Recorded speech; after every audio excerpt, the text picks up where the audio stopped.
Hello guys, good morning. Papasok ako ngayon sa trabaho. Ito, nagpe-prepare. Inon ko yung camera kasi gusto ko samantalayin yung pagkakataon na habang nasa biyahe nakakapag-share ng impormasyon.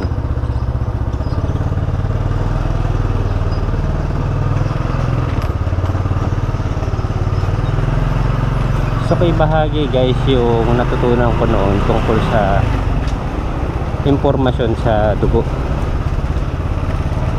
Kasi yung dugo, sabi nga nila ito ay buhay o isang anyo ng buhay kasi kapag ang isang tao naubusan ng dugo namamatay siya. At ang isang bagay na nakaka-excite doon, very exciting na malaman natin yung mga impormasyon tungkol sa dugo. Alam niyo kung bakit? Kasi yung dugo meron siyang mga components, meron siyang function, meron siyang lifespan, at saka kung ano yung composition niya. Malaki kasi kaugnayan nun kung bakit tayo nagkakasakit. So I decided na yun ang ikwento ko sa biyaheng ito papunta sa trabaho para habang bumabiyahe nakakapag-share tayo ng impormasyon.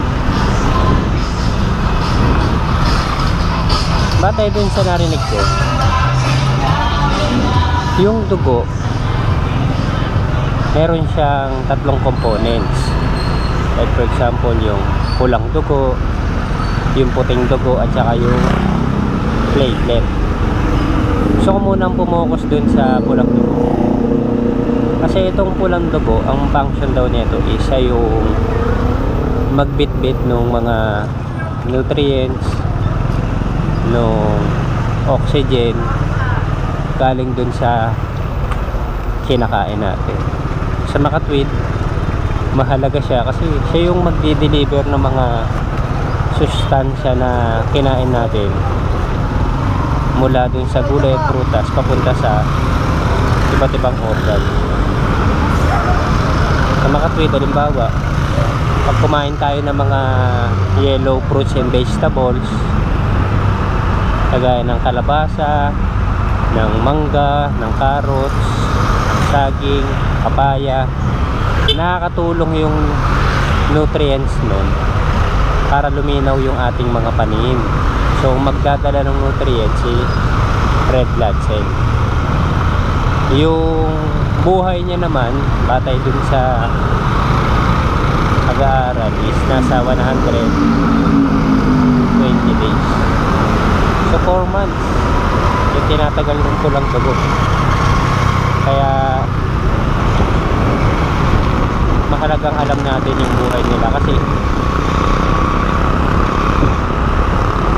nakasalalay dun yung kalusugan natin. Tapos importante guys na yung dugo natin napapalitan kagad, or sabi nga nila kung bakit dapat alam natin yung buhay ng dugo, kasi kapag ang dugo tumatanda nagre-reflect yun sa pagkatao natin. So dapat napapalitan siya ng bago, laging bata yung dugo natin. Kasi the more na mas bata, mas malakas o mas sigla.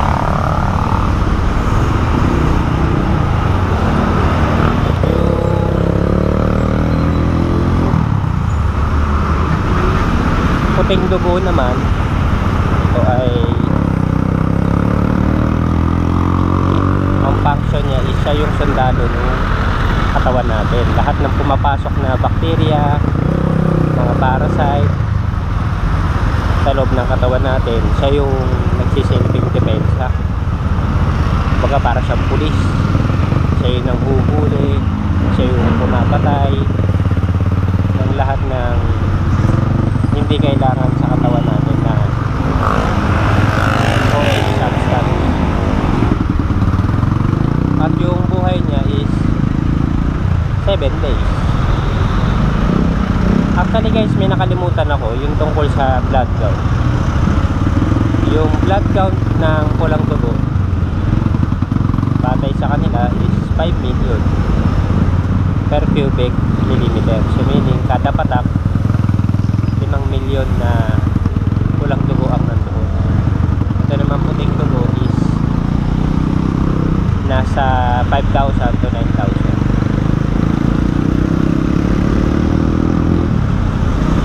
Yung platelet naman, ito importante ko sa mga diabetic or nagkakasugat na hindi gumagaling. Ang platelet, ang trabaho nito is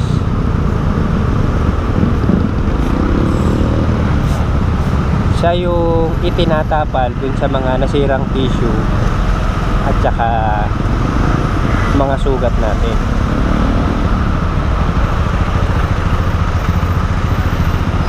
Ngayon, kapag ka ang isang tao may sugat siya, hindi gumagaling, especially yung mga diabetic, una, marumi yung dugo.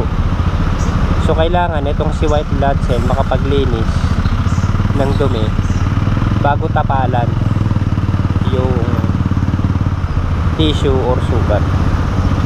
Kasi ang hirap naman tapalan yung isang sirang tissue kung marumi. So nagtutulungan talaga yung tatlo. Tapos kapag naitapal na si platelet, magbibigay naman ng nutrients sa red blood cell para tumibay, tumatag yung pagkakatapal. So ganun siya. So kapag ang tao nagkakasakit, nagkakasugat na hindi gumagaling, ang ibig sabihin marumi yung dugo. At yung buhay ng platelet is nasa 13 days. And then yung blood count niya is nasa 250,000 per cubic millimeter. So sa isang patak 250,000 na platelet ang meron.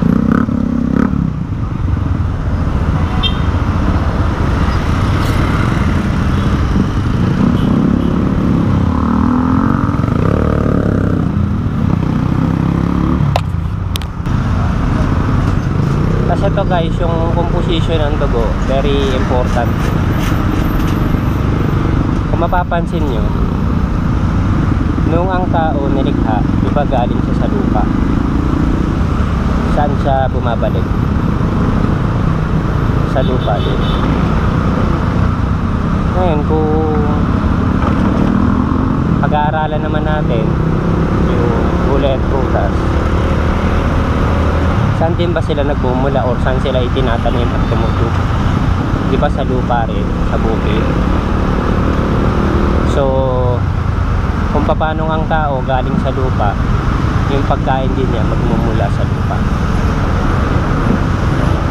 Ang pinaka nakakatuwa doon is kung ano ka, yun dapat ang kinakain mo. Kaya nga sabi ni Upline Osler Santo Tomas, kaya ang tao nagkakasakit, kumakain siya ng mga pagkain gawa ng tao.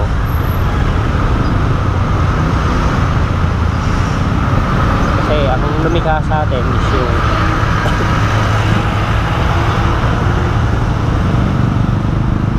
yung Diyos o yung Panginoon. Siya nakakaalam kung ano yung pagkain na dapat natin.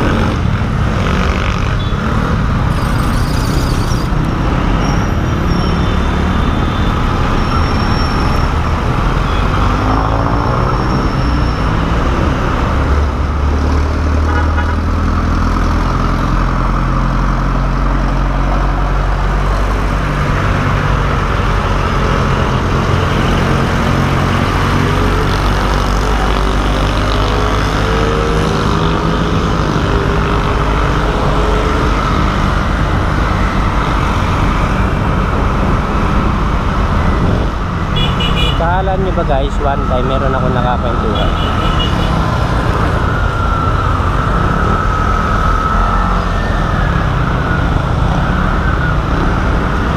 Ang tanong niya sa akin, paano daw malalaman kung ang isang pagkain ang Diyos ang gumawa?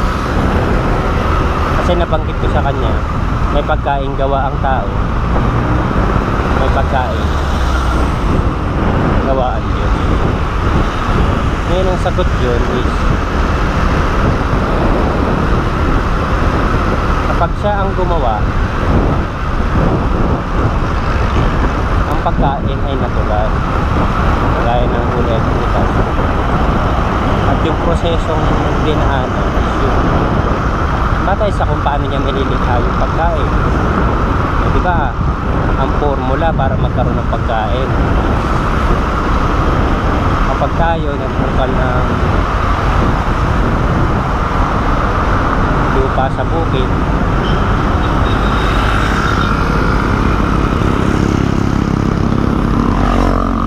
tatanim tayo ng ito o ng pundi. Kapag tayo diniligan at naskata ng araw,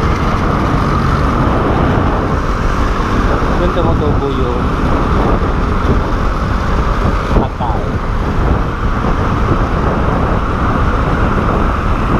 So ang tawag doon is photosynthesis, natural na paraan ng paggawa ng pagkain at ang gumawa sa Diyos. Ngayon kapag kaya naman galing sa laboratorio o sa laboratorio ginawa, kahit na gulay pa yan, hindi na siya natural kasi GMO na siya, gawa na siya ng tao. Bagamat gulay at prutas siya,